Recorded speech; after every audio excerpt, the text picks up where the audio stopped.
तो आज के इस वीडियो में क्लास 12 के फिजिक्स के जितने भी इंपॉर्टेंट क्वेश्चन है, इंपॉर्टेंट टॉपिक है जो प्रीवियस ईयर में बहुत बार रिपीट हो चुके हैं, वो सारे के सारे क्वेश्चन और टॉपिक बताऊंगा। बट उसके पहले मेरी बात सुनो।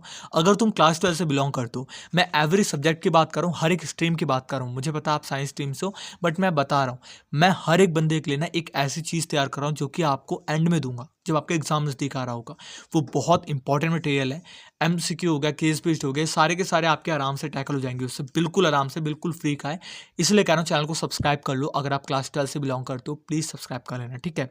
तो स्टार्ट करेंगे आपके इंपॉर्टेंट टॉपिक। हम आ चुके हैं तुम्हारे इंपॉर्टेंट टॉपिक पे, और यहाँ पे जो सबसे पहला चैप्टर है वो है तुम्हारा चार्ज एंड इलेक्ट्रिकल फील्ड, जिसके अंदर आपका सबसे पहला इंपॉर्टेंट टॉपिक है वो है आपका कंजर्वेशन ऑफ चार्ज, बहुत ज़्यादा इंपॉर्टेंट है। सेकेंड टॉपिक है आपका कॉलम लॉ, बहुत ज़्यादा इंपॉर्टेंट है। मैं आपको एक्सप्लेन करने में टाइम वेस्ट नहीं करूंगा। कमेंट बॉक्स में आप लिख सकते हो कोई भी क्वेरी होती, नहीं तो इंस्टाग्राम पे तो डेफिनेटली रिप्लाई मिलेगा। कोई भी क्वेरी होती है कमेंट बॉक्स या फिर इंस्टाग्राम, वहाँ पे कर लेना, वरना ये टॉपिक को समझाऊंगा एक एक, बहुत टाइम चला जाएगा आपका, ठीक है। तीसरा टॉपिक है आपका characteristics of electrical field line, बहुत ज़्यादा इंपॉर्टेंट है। Electrical field due to charge, बहुत ज़्यादा इंपॉर्टेंट है। Electrical field due to dipole, important है। Torque due to electrical field on dipole, important है। गॉस लॉ अच्छे से कर लेना, गॉस लॉ एप्लीकेशन इंपॉर्टेंट है। अब आ चुके हैं तुम्हारे नेक्स्ट चैप्टर पे, जो कि है तुम्हारा पोटेंशियल एंड कैपेसिटेंस। इसके अंदर तुम्हारा सबसे पहला टॉपिक है potential due two point charge. Second है आपका कॉन्सेप्ट ऑफ पोटेंशियल। थर्ड है आपका इक्को potential surface.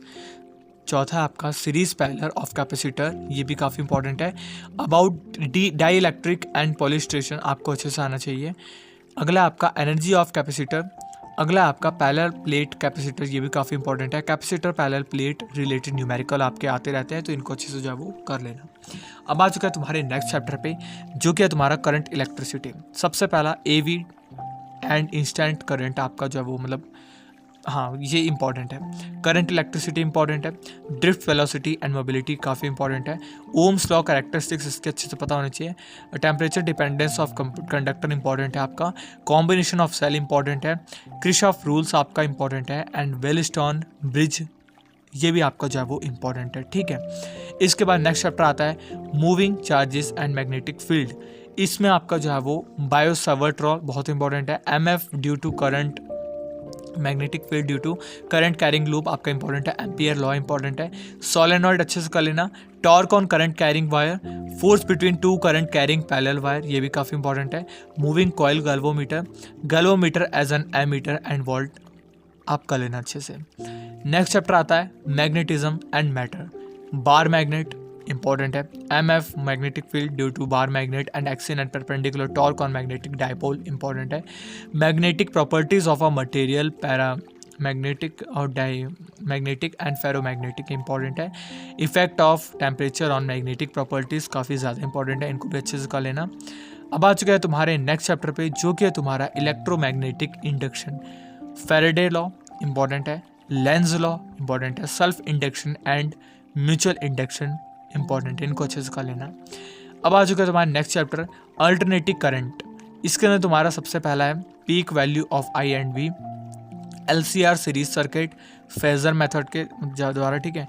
Resonance, power in AC current, AC generator, transformer, ये सारे के सारे टॉपिक जो है वो आपके इंपॉर्टेंट है। नेक्स्ट टॉपिक, नेक्स्ट चैप्टर की बात करें, इलेक्ट्रोमैग्नेटिक वेव है। डिस्प्लेसमेंट करंट इंपॉर्टेंट है। ईएमडब्ल्यू ऑल कैरेक्टरिस्टिक्स इसके आने चाहिए। इलेक्ट्रोमैग्नेटिक वेव स्पेक्ट्रम, ये भी काफ़ी ज़्यादा जो है वो इंपॉर्टेंट है आपका। इसके बाद नेक्स्ट चैप्टर आता है तुम्हारा ray optics and optical instrument. Mirror formula, TIR, optical fibre, refraction of light, thin lens formula अच्छे से कर लेना, बहुत ज़्यादा इंपॉर्टेंट है।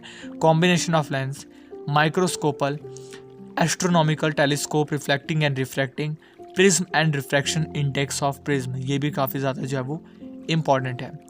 नेक्स्ट चैप्टर की बात करें, वेव ऑप्टिक्स है। Huygens principle, reflection and refraction using Huygens principle, YDSE, interference of light, ये भी काफ़ी इंपॉर्टेंट है। डिफ्रैक्शन और due to single slit, width of central maxima, ये भी काफ़ी ज़्यादा जो है वो इंपॉर्टेंट है। Dual nature of radiation and matter, ये भी आपका चैप्टर है। इसके अंदर जो इंपॉर्टेंट है photo electric effect, Albert Einstein वाला टॉपिक बहुत ज़्यादा इंपॉर्टेंट एक्सप्लेनेशन आपकी आ सकती है।